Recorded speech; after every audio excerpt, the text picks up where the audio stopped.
दोस्तों, क्या आप भी किसी ऐसे पर्सन से मिले हो जो जोर शोर से ये जताने की कोशिश कर रहा होता है कि वो कितना ज्यादा स्मार्ट या जीनियस है, पर उसकी बातों और बिहेवियर से साफ साफ पता चल जाता है कि वो जैसा खुद को दिखा रहा है वो असल में वैसा है नहीं। पर वहीं कई लोग ऐसे भी होते हैं जिनके काम बहुत बड़े होते हैं, पर उन्हें देख के या उनकी बातों से आप पता ही नहीं लगा पाओगे कि वो एक जीनियस है, क्योंकि एक जीनियस हमेशा अपने आप को अंडर एस्टिमेट करता है। यानी वो जितने स्मार्ट और जीनियस होते हैं उससे कम ही खुद को समझते हैं। इवन अगर आप उन्हें कहो भी कि तुम इंटेलिजेंट हो या तुम जीनियस हो तो फिर भी वो आपकी बात नहीं मानेंगे। असल में कई बार तो उन्हें खुद को ये पता नहीं होता कि वो बाकियों से अलग है और एक जीनियस है। लेकिन कैसे पता चलता है कि कोई पर्सन जीनियस है या नहीं? तो इसीलिए हम आपके साथ कुछ ऐसे साइंस शेयर करेंगे जो ये बताते हैं कि एक पर्सन रियल में जीनियस है। हो सकता है ये साइंस आपके अंदर भी हो और आपकी भी जीनियस लेवल की इंटेलिजेंस हो। So number 1, they like to be alone and quite.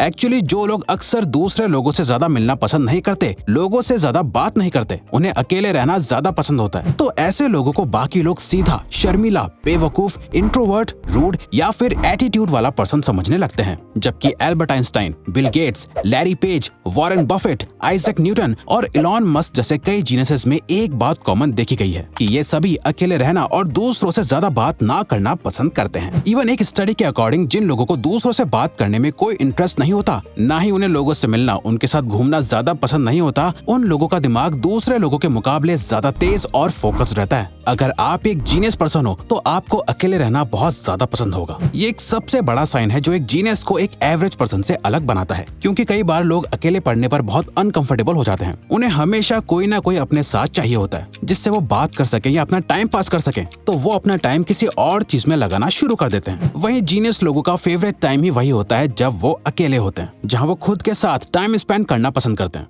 जिस टाइम को वो अच्छे से यूज भी करते हैं, जहाँ वो एक्टिव इमेजिनेशन करते हैं, प्लानिंग करते हैं या सिंपली लाइफ के बारे में सोचते हैं। लेकिन कई लोग इसका गलत मतलब निकाल लेते हैं। लोगों को लगता है कि ऐसे लोग बहुत रूड होते हैं या ऐसे लोगों के ज्यादा दोस्त नहीं होते। ऐसे लोग जो बाकी लोगों से ज्यादा बात नहीं करते, उनके अंदर एटीट्यूड होता है, बल्कि ऐसा नहीं है। जीनियस लोग दूसरों से ज्यादा खुद पे रिलाई करते हैं, जो कि उनको एक स्ट्रॉन्ग एडवांटेज देता है।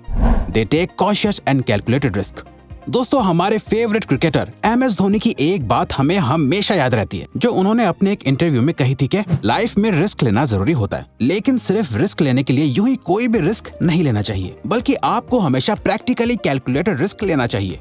You have to be practical, you have to take risk in life, but at the same time, no, you have to be calculated. और दोस्तों, उनकी यही बात हम खुद अपनी लाइफ में भी हमेशा अप्लाई करते हैं। अब देखो, वैसे तो बिल गेट्स, जिसे one of the greatest risk taker भी माना जाता है, क्योंकि लोगों को ऐसा लगता है कि बिल गेट्स ने माइक्रोसॉफ्ट क्रिएट करने के लिए हार्वर्ड से ड्रॉप आउट कर दिया था, इसीलिए वो एक जीनियस और रिस्क टेकर है। जबकि सच तो यह है कि वो एक जीनियस इसलिए है क्योंकि उन्होंने माइक्रोसॉफ्ट स्टार्ट करने के बाद भी कुछ समय तक हार्वर्ड से ड्रॉप आउट नहीं करा था, ये जानते हुए भी कि उनका आइडिया बहुत यूनिक है। उन्होंने इमीडिएटली अपना कॉलेज छोड़ के उस पर फुल टाइम काम नहीं करा, बल्कि उन्होंने पेशेंटली वेट करा, और जब उन्हें लगने लगा कि वो इससे अपनी लिविंग मेंटेन कर सकते हैं, तब जाके उन्होंने हार्वर्ड से ड्रॉप आउट करा। और ज्यादातर जीनियसेस में ये क्वालिटी देखी जाती है कि उनका रैशनल माइंड बहुत एक्टिव होता है। वो हर डिसीजन को बहुत सोच समझ के लेते हैं, इसीलिए वो यूं ही सिर्फ अपनी इंस्टिंक्ट के अकॉर्डिंग रिस्क नहीं ले लेते, बल्कि वो अपने रैशनल माइंड का यूज करके कैलकुलेटेड रिस्क लेने का ही ट्राई करते हैं। They talk to themselves a lot.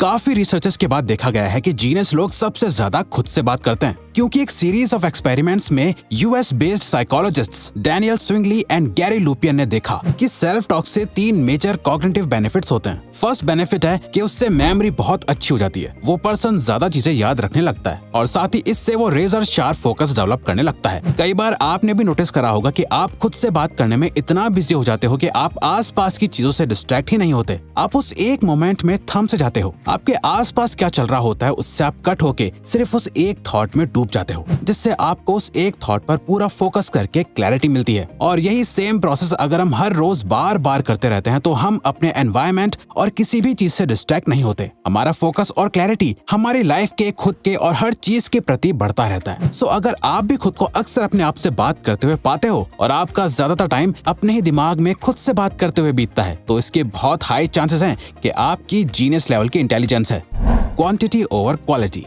दोस्तों बहुत से लोगों का मानना है कि सिर्फ क्वालिटी ही इंपॉर्टेंट होती है, क्वांटिटी नहीं। लेकिन जो लोग एक्सपीरियंस्ड और थोड़े ज्यादा स्मार्ट होते हैं वो क्वालिटी और क्वांटिटी दोनों की ही इंपॉर्टेंस समझते हैं, क्योंकि असल में आपके एक्शंस की ज्यादा से ज्यादा क्वांटिटी ही आपको क्वालिटी की तरफ ले जाती है। आप सीधा ही सिर्फ कुछ एफर्ट्स में क्वालिटी प्रोड्यूस नहीं कर सकते। फॉर एग्जाम्पल, शेक्सपियर ने 2 डेकेड्स में 37 प्लेज और 154 सोनेट्स लिखे थे। आइंस्टाइन को उनकी थ्योरी ऑफ रिलेटिविटी के लिए जाना जाता है, लेकिन साइंस की फील्ड में उनके नाम के 248 पब्लिकेशंस भी रजिस्टर्ड है। इवन डीन साइमंटन की एक रिसर्च के अकॉर्डिंग हाईली क्रिएटिव लोग हर बार बेटर और क्वालिटी आइडिया जनरेट नहीं करते, बल्कि वो बस बाकी लोगों से ज्यादा आइडियाज जनरेट करते हैं, जिसमें से एक सक्सेसफुल या बेस्ट क्वालिटी वाला आइडिया बन जाता है। इससे रिलेटेड एक स्टडी भी करी गई थी, जिसमें 2 ग्रुप्स को एक पॉट बनाने को कहा गया। एक ग्रुप को बोला गया कि आपको मिलके जितने ज्यादा हो सके उतने पॉट्स बनाने हैं। वहीं दूसरे ग्रुप को कहा गया कि आपको एक ही पॉट बनाना है जो कि बहुत ही हाई क्वालिटी का हो। जिसके रिजल्ट में ये देखा गया कि जिन्हें ज्यादा क्वांटिटी में पॉट्स बनाने के लिए बोला गया था,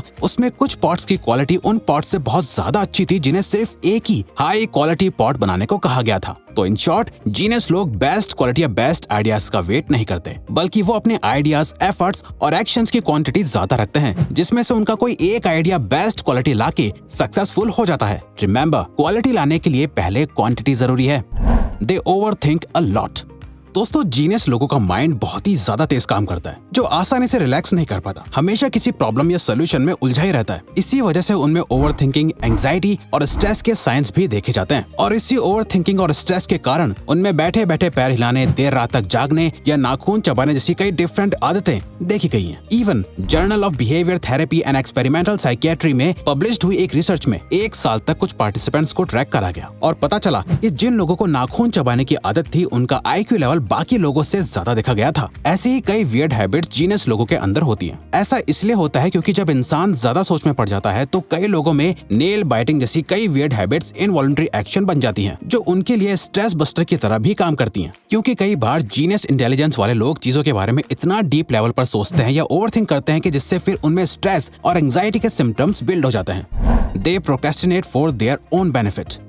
American science author and professor Adam M Grant कहते हैं कि माना प्रोक्रेस्टिनेशन आपकी प्रोडक्टिविटी का दुश्मन हो सकता है, लेकिन यही प्रोक्रेस्टिनेशन आपकी क्रिएटिविटी का भी रिसोर्स हो सकता है। अब अगर आपको नहीं पता तो हम बता दें कि प्रोक्रेस्टिनेशन का मतलब टालमटोली करना, किसी काम को अभी ना करना और उसे बाद के लिए टालना होता है। लेकिन हमें तो अक्सर ये कहा जाता है कि प्रोक्रेस्टिनेशन बहुत बुरा होता है। कई सेल्फ हेल्प बुक्स में ये बात लिखी गई है कि सक्सेसफुल होने के लिए आपको प्रोक्रेस्टिनेशन को बीट करना ही होगा, जो कि बिल्कुल सच है। लेकिन कभी कभार कुछ टाइम के लिए किसी चीज को टालना और फिर कुछ टाइम बाद उस पर फिर से काम करना, ये आपकी आदत आपकी क्रिएटिविटी को और इंक्रीज करती है, जिसे गुड प्रोक्रेस्टिनेशन भी कहा जा सकता है। तभी कई जीनियसेस का बेस्ट वर्क प्रोक्रेस्टिनेशन का ही रिजल्ट है। लियोनार्डो दा विंची ने वर्ल्ड की मोस्ट फेमस पेंटिंग मोनालिसा को ईयर 1503 में बनाना शुरू किया था, जिसे फिनिश करने में उन्हें 16 साल लग गए। और जब वो ऑलमोस्ट अपनी डेथ के क्लोज आ गए थे, तब तक वो इस पेंटिंग पर काम करते रहे। बट ऐसा नहीं था कि उन्होंने अपना सारा काम छोड़कर वो बस इसी पेंटिंग को बना रहे थे, बल्कि वो एक पेंटर के साथ इंजीनियर, साइंटिस्ट,